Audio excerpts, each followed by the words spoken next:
Hello and welcome to the third episode of the PlayVision podcast. My name is Jack Dan, and today I'm joined by Praneel. Praneel. Good to talk to you. Today we've got a fun podcast for you. We're going to be talking about our favorite draft risers, as well as a quick conversation about who we take with the number one pick. Let's get it started. I'll start off simple. Praneel, you are a GM of an NBA team that just got the first overall pick. Who are you taking? As the GM, let's call it the Sacramento Kings. They're the number one odds, and that's our team.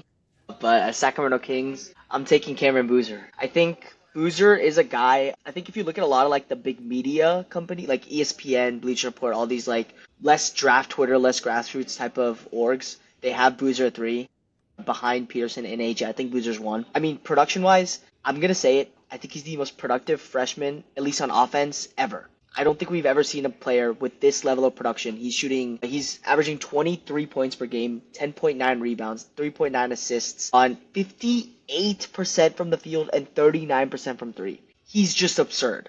I mean, I don't think he's had a single bad game. His bad game is when he has like 15 and 15 because he's not scoring enough. And people talk about the athletic concerns. People talk about, oh, he doesn't run, he doesn't jump high, he doesn't block shots, is what a lot of people say. But his form of athleticism is in his strength and his ability to use his positioning as leverage to create easy looks at the basket, right?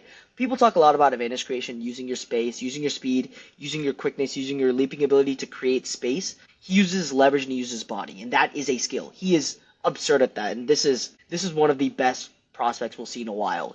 He's number one caliber. Yeah, you and I have talked back and forth about the number one overall pick since our team, the Kings, are in that conversation for getting the best pick. And we flipped. At one point, both of us were thinking it was Peterson. I've been on the Boozer train for a while. I also think that if I had the number one pick, I'd take Cam Boozer. People talk about the defense. People talk about the lack of athleticism. And I think a lot of those concerns can be alleviated by just watching him. Yeah. He's a lot more, and that sounds like it's a very pretentious thing to say, but he uses his body. People say that because he's using his body, he's using his strength, that kind of thing won't translate to the NBA. When we're talking about players who that's true of, like let's say a Luka Garza, who was a fantastic senior who used his strength and his size to really get to the basket, he was doing that at age 24 in college at Iowa. Boozer's doing this as an 18-year-old. He has the strength to compete and do this at the next level. The strength and the athleticism is way more than people give credit for, and his shooting has been incredible. I didn't expect him to be a 39% three-point shooter, but that's what we've seen from him. He doesn't have a lot of hesitation. It's not just he's shooting the ones that are open. He's happy to pull up. He's happy to operate as like a pick and pop big. I think his pick and roll operations in general have been pretty incredible. He is everything you want in a modern day do-it-all forward. I think you can kind of run the offense completely around him as a power forward or even as like a big three in certain situations. This sounds like a crazy comp, but like I look at him sometimes and I think this is the wing version of Jokic. Oh, it's not a crazy comp at all. In fact, I've been working on a little like player similarity thing it was a bunch of math and data science stuff, but the comp that kept coming out for Boozer is Jokic. Right? Statistically, based off the production, like his most similar NBA player is Nikola Jokic.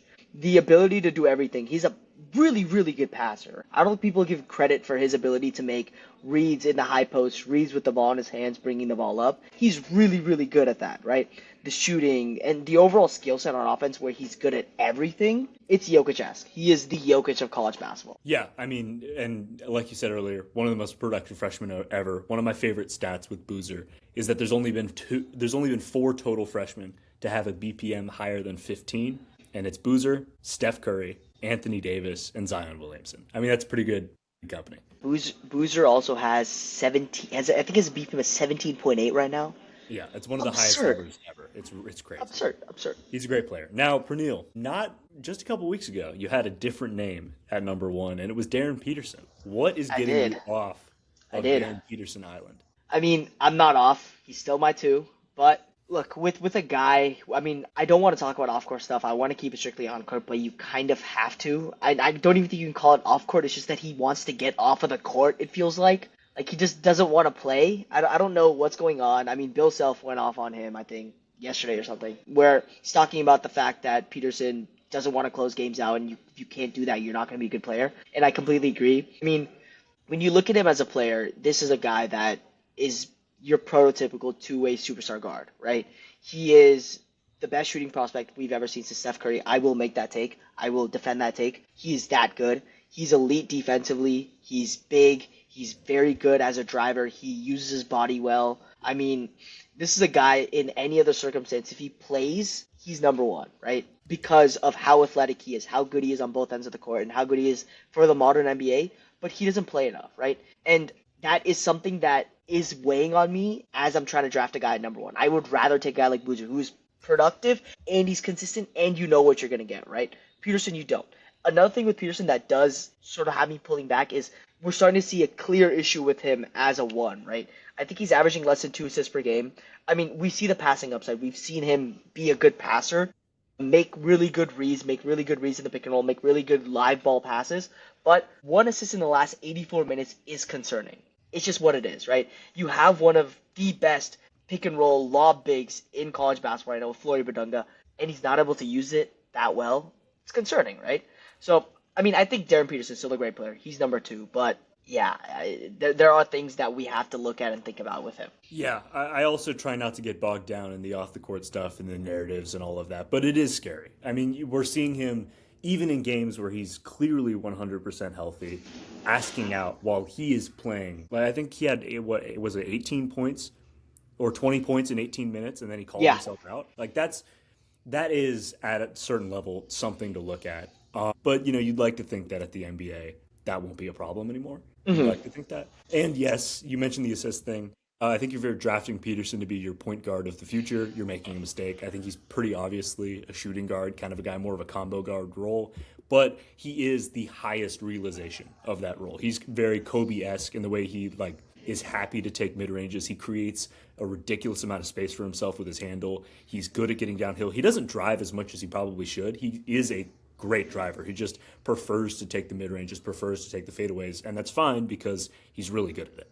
Peterson is also my number 2. The difference between him and Boozer is not very big. It's a very tight margin, but for now, Boozer is my guy. Peterson needs to stay on the court. He needs to finish games. And hopefully in March Madness, when there's a little bit more stakes, a little bit more reason for him to stay on the court, I think that's a little silly. I think he should be wanting to play games no matter what. But hopefully during the tournament, we see him play the entirety of games. We maybe get to see him utilize Flory Bidunga as an option more. We'll talk about Bidunga later. Yeah. There's 2 other guys that are in this conversation for the number 1 pick. Caleb Wilson and AJ Debonsa. Which one do you want to talk about? Let's talk about Wilson. I think Wilson first things first. I don't think he's in a lot of conversations for a lot of people. I am putting him here. I think we are both putting him in here. Caleb Wilson, I think a best way to put it is the most intangibles maxed player we have seen in a while, right? This guy's a fucking dog. He plays at 100 every single time he gets on the court. The stuff that he says in pressers makes you really excited. Like, as a fan, looking at this from a very biased viewpoint, Caleb Wilson's the type of guy I want on my team because you build a culture around this type of guy, right? Once again, this is not like an encore type of thing. This is just things that you get and you feel when you see him play, when you watch him in interviews, when you watch him in pressers. This is a guy that you can build a team around, right?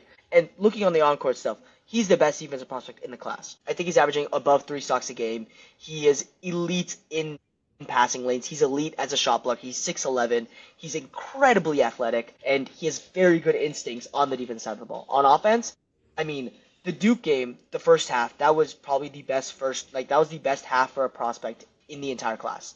I'll make that argument. He was incredible. He was playing 1v5, and he was better than all of the Duke's bigs. And I think Duke has the best big man rotation in college basketball, right? Wilson is elite. He is going to be a very good player. He's going to be a very good defender, and passing upsides there. If the shooting numbers come up and he's a real 3-point spacer at the NBA level, he's one of one. That's a player. I mean, I agree.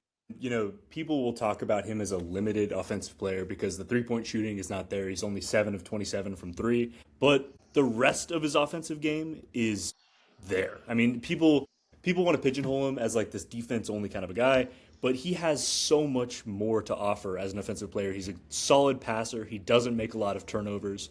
His driving game is fantastic. He can even work a little bit in the mid-range and the fadeaway, do fadeaways, post fades, stuff like that.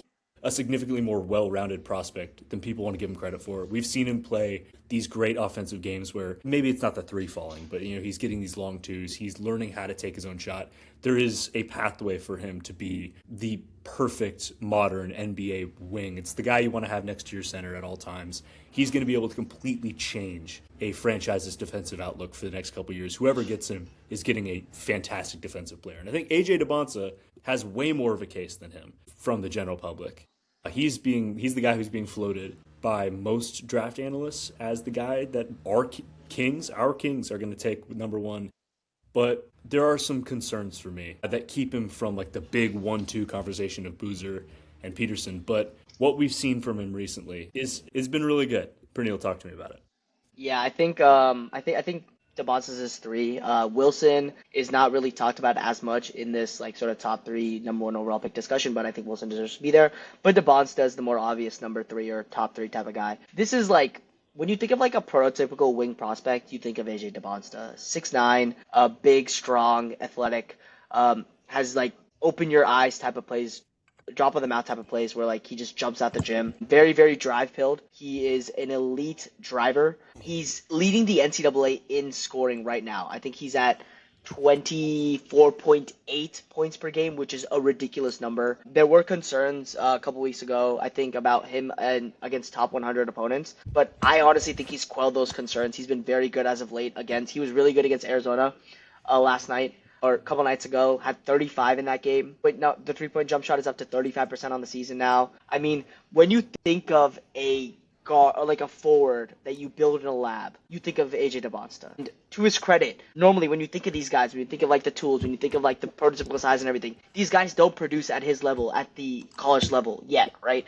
These guys aren't that good at the college level. DeBonsa is a very good college player. So he has the tools, he has the overall like skill set, and he has the production.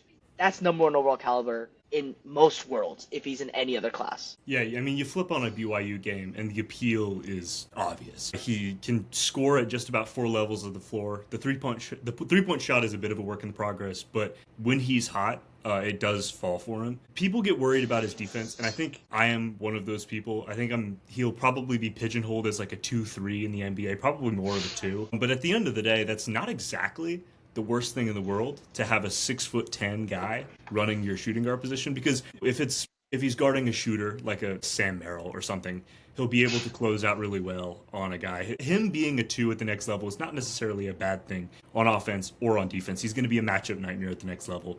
He's been so good for BYU recently. Yeah, I mean, the production speaks for itself. You don't really see a guy with his measurables, his tools, and his sort of like how he's talked about as like his ceiling produce at this level already. Moving on to our second segment of the podcast, draft risers and fallers. We just talked about the guys who are probably going to be the first 4 picks of the draft, but I want to start off our draft risers with a guy who I think is really starting to get into that conversation, and to me is starting to push AJ DeBonsa and Darren Peterson for one of the better guards in this class, and that's Houston's Kingston Flemings, who has been unbelievable against high competition recently. We saw a game against Iowa State, one of the best defenses in the country, maybe the best defense in the country, where he was able to bend the defense at will. I think the thing that I like the most about Flemings is he is an elite problem solver. You watch him on the floor, and you watch these plays fall apart because they're playing good defenses, or you see the possession maybe not work out the way he wants to. You can see him actively thinking about it. You see the wheels turning, and he creates something out of nothing. He is the ultimate like play creator to me. I have had so much fun watching him, and I think he is pushing Peterson and DeBonsa for this top guard thing, because he's also a freshman, and he is very well-rounded. He can defend, he can score at all 4 levels, and is an elite problem solver. Flemings is getting up there for me. Yeah, one of the first things that I saw about Flemings was this chart that I forget who put it up. It might have been Ben Pfeiffer, I forget. But like, he put up a chart about looking at guards with similar athletic sort of profiles to Flemings, and then looking at ancillary skills, right? So Flemings is a 6'4" guard with elite burst, right? And looking at all the other guards in the past that have this elite burst and elite size, right? Flemings is the only one of that list that can shoot, can defend, and can finish at the rim. The only one, right? And this was a list, and we're thinking college prospect, of course, but this was a list that had guys like John Wall, De'Aaron Fox, right? These bigger guards, there's more names, I forget, but like put this up very beginning of the season before Flemings had a lot of name or was talked about a lot as a prospect, and it's remained true.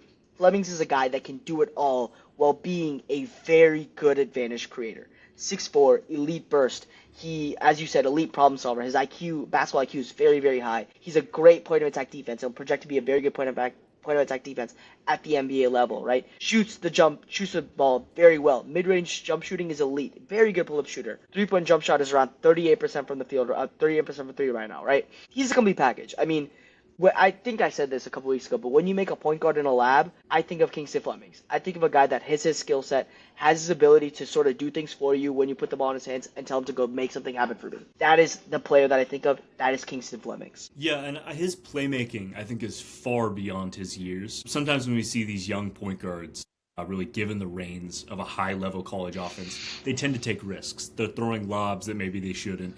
They're trying sort of audacious passes to the corner on drives. But Flemings is an incredibly safe playmaker at a very high level. I think he's got a 33% assist percentage. He only turns the ball over at like a 14%. His assist turnover ratio is through the roof. He is wise beyond his years. I really like the De'Aaron Fox comp that you used. That's exactly what I see in him, is like the beam team season De'Aaron Fox, where he had complete reign of the offense. And while he wasn't looked at as this elite defender, he created a ton of events by just being active and fast and having really like a high basketball IQ and really quick hands. He's got a steal rate of 3.3%. That is more than enough for me to call him a good to elite defensive guard. Yeah, I can't really think of any objective weaknesses for Flemings right now. Maybe defensively you can call it a weakness because he's not as engaged because he does a lot on offense. Yeah, he's skinny, right? But like with the size, with the burst, with the overall athleticism, I will easily say that he'll be a very good defender at the NBA level. Like, I'm not even going to call that a weakness because that is something I project him to be. Offensively, elite ball handler, jump shooter, doesn't shoot a high volume of threes, but that's just not his game. It's fine. He's a great mid-range shooter, gets to the rim, very good at the rim. Like, there's not a lot here that you can say against Flemings, which is a very, very good thing. Flemings is one of those guys, man. This is not a fat top three. This is a Fab Five, right? This is top five elite prospects, and Flemings is at 5 right now, could easily rise above that. And long term, he has everything you're looking for when it comes to a guy who could project as an even better shooter at the next level. He's an 84% three-point shooter. He's a very solid mid-range shooter. I would imagine that while his three-point attempts are low right now, at the next level, they will eventually climb up, especially in the NBA where guards, especially ones, are expected to shoot the ball a lot more. Let's move on to the top guy. That was my first riser. Let's talk about Praneel's first riser, who is someone that he's been texting me about nonstop for the last week, itching to get his takes off about. Praneel, tell me a little bit about why you love Mikel Brown Jr. I said it was a Fab 5. It's a Fab 6. I just want to say Fab 5 so I can now call it a special 6. Mikel Brown Jr. is amazing. I mean, I'm looking at a guy that plays with a lot of flair, a lot of confidence, and a lot of wow plays. When you watch him play, there are times when he shoots from the logo. He'll do it at least twice a half. Right? We'll just pull from the logo, and the defense isn't expected, and it just goes in. Right? He is a 4-level scorer. He can shoot from 35 feet. He can finish at the rim with the best of them. I think he's in like the top 3 as a rim finisher right now. He shoots 70% at the rim. He is only shooting 34.6% from 3, but as of late in his last 3 games, he's shooting 63% from 3. Obviously, that's not going to last, but you see the shooting normalize. I mean, I'm going to just list off some stats for you right now. He's 91.4 percentile as a pick and roll operator, 90.7 percentile as a driver, 82.9 percentile on kickouts, and 71.7 percentile on pull-up jumpers, right? The pull-up jumper number has risen from like 50 to 72 in 3 games. It'll keep going higher. He'll reach 90% by the end of the season. I'm sure of it, right? He is incredibly, I like to call it pace maxed. He loves pushing the ball in transition. He loves pushing the ball with kickouts and outlet passes. He is a very, very talented passer. There are plays and passes that he makes that you're just shocked that he's trying it and he's doing it. I mean, this also leads to a high turnover rate, which we'll talk about later. That's one of his issues right now. But when you look at a player with his sort of advantage creation ability, be able to create space, be able to get to the rim on drives, score at the rim on drives, and shoot from like 45 feet, he's insane, right? Mikel Brown Jr. is going to make some team very, very happy. He's top 6. He's a player. Yeah, I mean, it's funny. Praneel knows this, but at some point during the early part of this season, I was thinking about Brown as a guy who might want to return for a season, given what the 2027 draft looks like. But in the last couple games, it's hard to ignore this special talent that we're seeing in Louisville. I think he's averaging 34 points a game in his last 3 games. The game against NC State where he dropped 45 was one of the most special shooting performances I've seen from a freshman Oh ever. my It was God. incredible. Yes, he does turn the ball over a lot, but it's because he's trying. Trying He's things. trying to like create windows out of nothing. You know, you'll see him dive at the rim and sometimes he'll turn over the ball trying to kick it out, but it's because he's spinning around and trying to like a 180 kick out to a guy on the top of the key. I see the vision with what he's trying to do. And like you said earlier, when the confidence comes, the floor is, or the ceiling is just limitless with Brown. At one point, I was talking about him as a returner. Now he's locked in top 10. I can't wait to see what he does throughout the rest of the season and in the tournament because he is really carrying this Louisville team. Yeah, I mean, the game against SMU, they ended up losing this game because of, I mean, Boobie Miller's great. It's a lot because of him and how good SMU is, but Ryan Connell was not good. Sonara Fru was not good.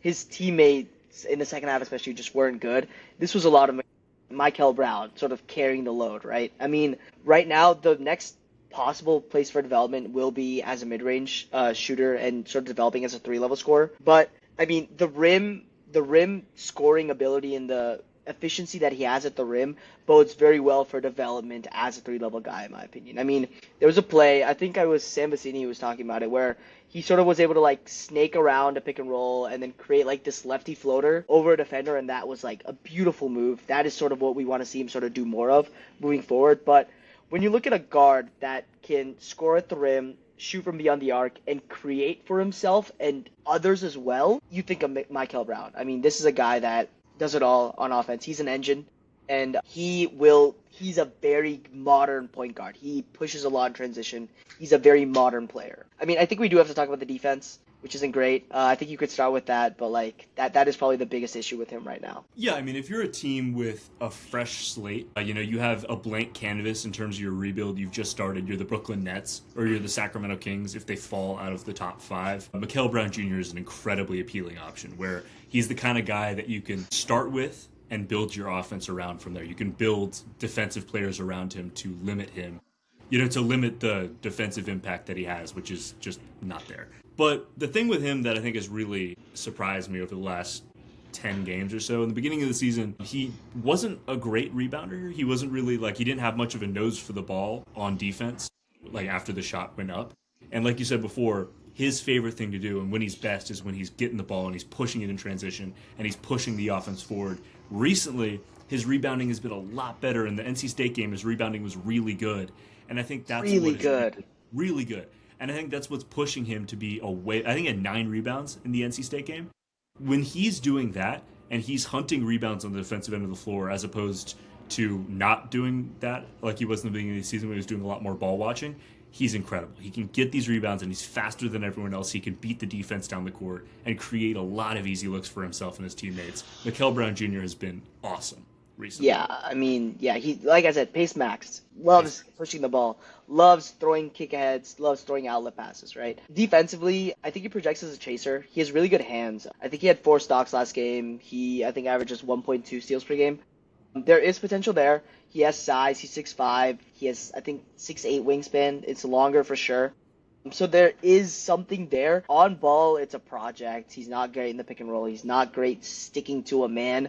And obviously, the effort levels wax and wane with the player of his sort of, I guess, archetype. Loves pushing the ball in transition, loves playing offense, which makes sense. But I think with his size and with his overall skill set on offense, you can easily make a really good team around him. He is the perfect engine, is what I like to call it, because of his ability to play in the pick and roll, ability to make these insane passes and sort of be the engine pushing a team forward in transition and sort of embodying that sort of style of offense that he has, which is to play really, really fast. Let's move on to another guy.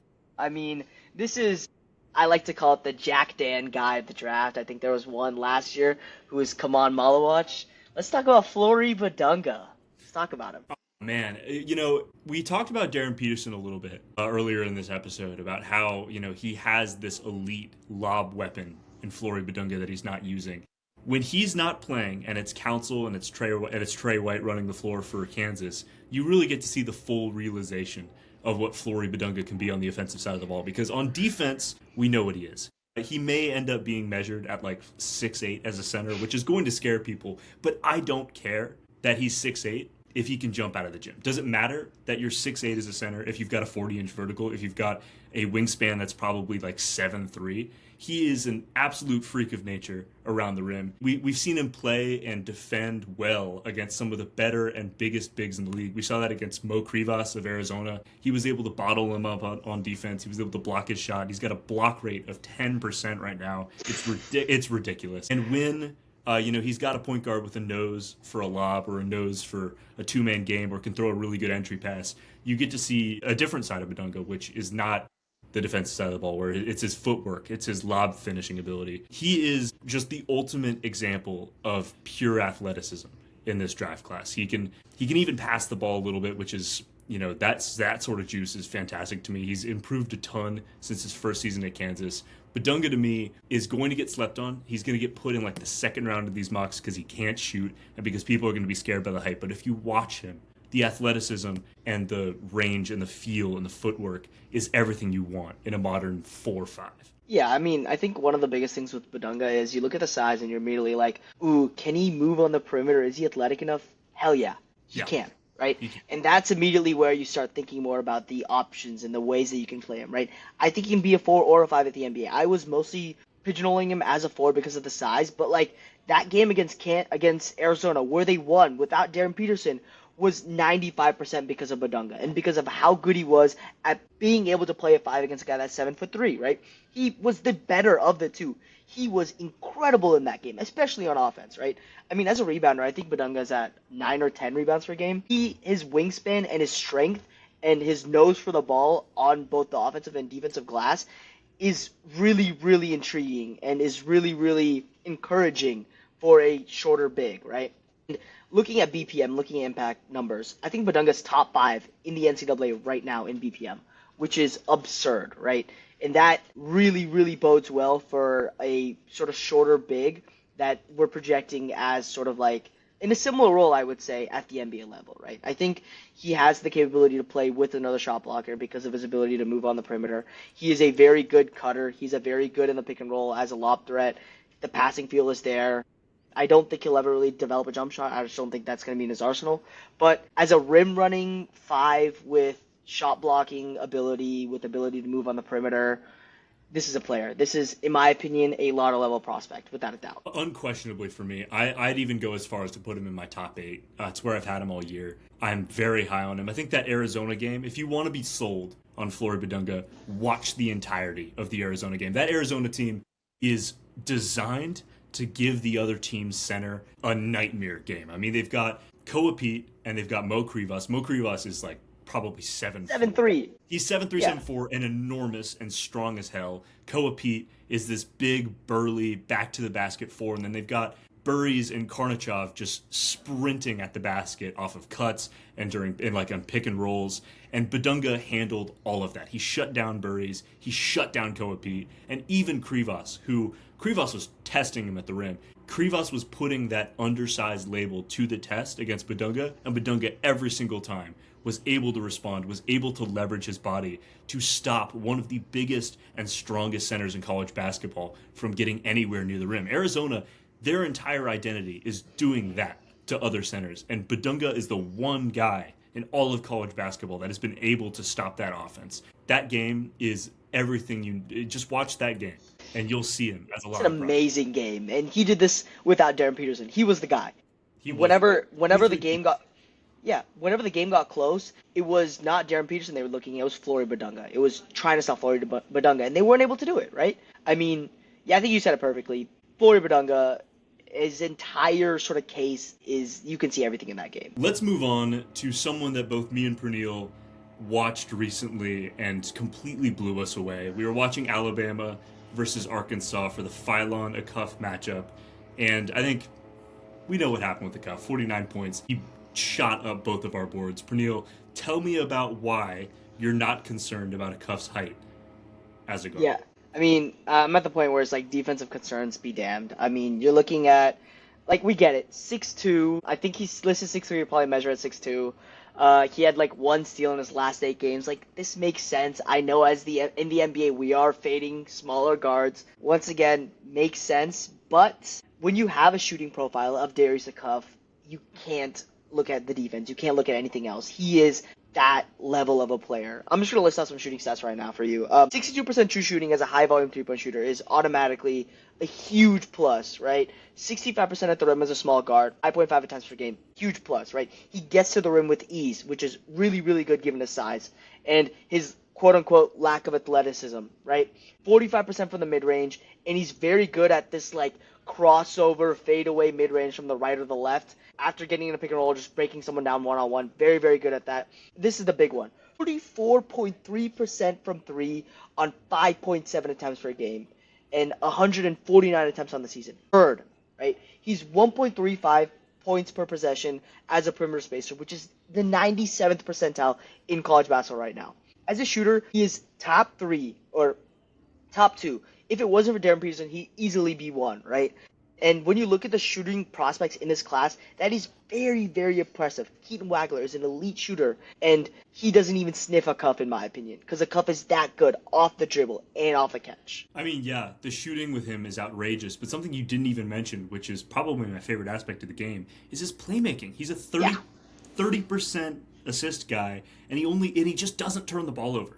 He's got an 11% turnover percentage. The assisted turnover rate, I think, is like 3.1 in favor of the, like, it's ridiculous. His playmaking is great. There's all these concerns about the rebounding and the steals and the defense, but when he's just such a complete offensive player that I don't think it matters to me. You mentioned Reed Sheppard. Did you mention Reed Sheppard? Either way, Reed Sheppard got mentioned at one point earlier. Reed Sheppard, I forgot that part cut out. Yeah. I'll go back there. Reed Sheppard was taken 3rd overall because he was an elite shooter that could maybe defend. Acuff, we know about the defense, but he's a great passer, an even better shooter to me. He's going to be fine at the next level as a guy, and the athleticism concerns are also not really there to me. He knows how to get to his spots. When he's driving against guys, he's got like this decel step. He's got this endless bag of tricks he can use to get around and maneuver around his defenders. I'm not worried about Darius Acuff either. He was in like the 20s, late teens to me for a while. That Alabama game put him up into my lotto conversation pretty firmly. Yeah, I think the Reed Sheppard shot was fair. I think that's a really good comparison to make. Reed Sheppard was a big NBA draft guy, right? I mean, he had a really good shooting sort of profile. He shot 50% from 3, fair, higher than Acuff. He had a really good passing. Phil was really good as a passer. And, I mean, he had good hands, better hands than Acuff. And people were like, oh, the hands will make him fine. He's like Steph Curry with hands, right? I think, once again, fair to say that Sheppard was a really good prospect. I was high in Sheppard. If you say that for Sheppard, you can't not say that for Acuff, especially on offense. Acuff right now is 1.23 points per possession in pick and roll plays, which is absurd. 1.23 points per possession is ridiculous for a freshman. That is the 97th percentile in college basketball right now. That is an absurd statistic, right? This guy is an elite passer. He's an elite shooter. He can get to the rim. He has a good handle. He doesn't commit turnovers. This is a one all like complete offensive prospect as a freshman, right? Darius Acuff Jr. is also one more thing. He's a Cal guard. He is a John Calipari guard, which we know is very, very good in the long run, right? And he might be the most productive out of all of them. One more stat, right? Arkansas has an 11-point offensive rating swing when Acuff is on the court, right? I think they're 112 when he's off and 123 when he's on. Absurd, right? This guy just makes his entire team better. Arkansas is a completely different team when he's on the court. Now let's talk about a guy that, I mean, this might be the most polarizing guy on our list. I mean, Darius Acuff is pretty polarizing, but I think Nate Ament is probably more. I mean, Nate Ament, non-conference play, he was completely shit on. I think NBA Twitter was going at this guy. If you based everything off of him as a player, off of what NBA Twitter was saying, you would think this guy is fat, unathletic, and probably the worst basketball player on the court. But I will come here and make the argument that Nate Ament is a lottery level player and still a very good NBA prospect, right? And I mean, I think I want to start off with his overall skill set. This is a kind of a drive-pilled forward at 6'10". He has a solid handle. He wants to get to the rim. He has a 58.0 free throw rate, which is really, really good for his size and his skill set. I know he doesn't shoot the ball well, but he has these wow plays off the dribble and off the catch as a jump shooter. In his last 10 games, he's shooting 35% from three. On the season, he's 32%. So that's a really good sign. He has passing feel. I think he's around 16, 17 assist percentage, and he creates stocks, right? I mean, it's not a lot, but 1.9 block percentage, 2.0 steal percentage is solid for a forward as a guy that'll be a three at the NBA level. I think Nate Ament, we have drafted players that have done far less with his size and with his measurables. Nate Ament averages 18 points per game. He produces, he has skills, he's good at getting to the line, he can create stocks at the three, and he's shooting the ball a lot better as of late. I think this is a prospect for sure. Be at the next level, especially given his rebounding. His defensive rebounding has gotten better as the season has gone on, but offensive rebounding, not great. Though, like you said, we have drafted forwards for way less, and the tools are undeniable. You know, when you see a guy who's 6'10" and can move in the way that Ament does, I think it's pretty hard to ignore. The shooting is coming around recently. I think he's shooting 35% in his last 10 games. The scoring is coming around. And you mentioned the free throw rate. That is an elite NBA skill. You know, sometimes when it comes to these guys, it's like, what are they great at the next level? And I think right now we can stamp Nate Ament will be able to get to the free throw line in the NBA. And that in and of itself is an elite skill. Like, you watch college basketball, you watch NBA basketball, with how much the three is a part of the modern game, runs and run killers are ultimate weapons to have. Nate Ament is a guy who, if your team is on a 12-2 run or something, he will be able to get the ball, go in isolation, and get to the free throw line, which is incredibly valuable. Was super low on Nate Ament. At one point, I was talking about him as a returner, like I was with Mikel Brown. I'm back to him in like the back half of my first round. I can't get to lotto level quite yet because of the block and steal rates, the rebounding, the shooting is not really where I want it to be. Against top 50 teams, he's only shooting 41% from twos, which is not great. But the tools and the free throw rate skill is undeniable.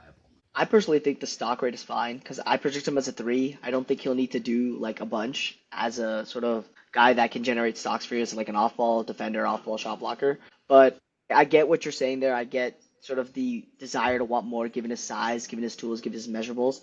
But I think with the men, it's a lot about like his ability to move at his size, right? This is a guy that I think is a three because despite being 6'10" and like 6'10" players traditionally being like a 3 or 4 or maybe even like a smaller 5, right? He can move really well for his size, right? He's quick, he can move laterally, he moves his feet well. And I mean, there is something here. There is sort of the prototypical like skill set, size, length, overall just build that you see, and you've seen players with this sort of like athletic profile develop into really good NBA players. And with immense production, with what he can do right now at the college level, I am more than comfortable putting him in the lottery level because you have seen players with his profile, you have seen players with his sort of like statistical skill set and the things that he's good at become really good NBA players. And I think Ament similarly can do the same thing because he's also producing at this level with his sort of profile. Yeah, I think I think his outcome will, more than most players, depend on where he lands.